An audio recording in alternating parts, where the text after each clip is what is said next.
Hi there. Teaching in Second Life is a very special experience, but sometimes it is difficult to figure out how to do exactly what you want to do. I'd like to show you some tools I have found or created to make teaching here easier. Although most of your time with students will be spent working with them in the many very different and amazing venues of Second Life, there will be times when you will want to have an established place to meet. Wherever that place is, the items I'm going to show you will make your job easier. For my students, I have created the home behind me on Education Island. We meet here at the beginning of many of our lessons.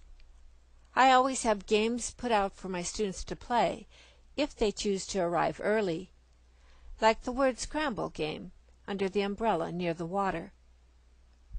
When students want to enter my house, I encourage them to ring my doorbell, like they would do in real life. I've put scripts in the doorbell so it keeps the list of the avatars that come near it and gives out handouts and notes I would like my visitors to have. The first room students enter is this large room with many different seating areas for group work and pair work. I have divided the house into different sound parcels that I can turn on and off to allow students to work without hearing other groups, if that is important to a particular activity. Around the room and throughout the house are a variety of interactive objects. For example, students can click on the newspapers on the coffee tables to hold them and read whatever contents you put inside them. If students click on the bookcase in the corner, they can get one of the many books inside the bookcase to read on their own or with a group. The TV above the fireplace can connect us to any video on the Internet through a series of menus that pop up if we click on the word Damani on the bottom right-hand corner of the TV. Then we can sit on these couches here in Second Life and watch the movie clips or YouTube videos together. My kitchen is also interactive. If students click on the counter, they are given a long menu of drinks they can drink, and if they click on the refrigerator, they will receive an even longer list of foods they can eat.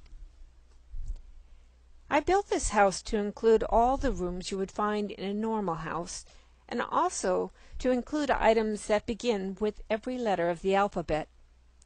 This makes it possible to use the house for a house vocabulary scavenger hunt and an infinite number of role plays. However, the most important room upstairs is my office. In here I again have seating for groups and pairs, and an empty space in the center of the room. On top of my conference table is a newspaper that takes students to googlenews.net when clicked on, and these books here can be clicked on for additional handouts.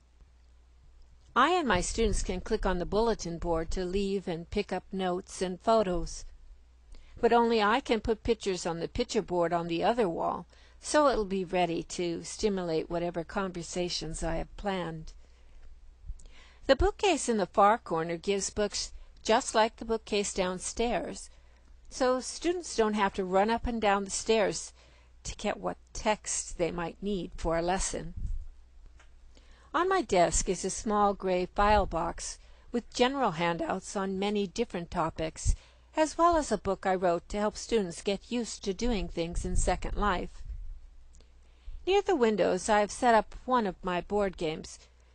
When the students sit at the table, they are given all the instructions and board pieces they will need.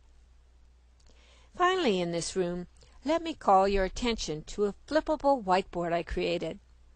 One side contains an illustrated PowerPoint on how to change one's appearance and build objects and other basic tasks that new students might have difficulty with.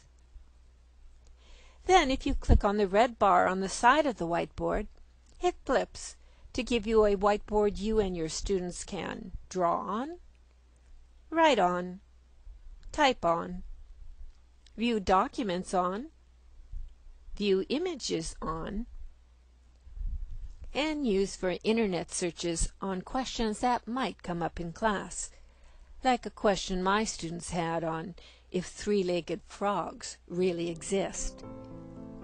I find teaching in Second Life to be fascinating, and you will too if you organize a space and acquire some of the basic tools that will enable you to do what you can do in real life and much, much more.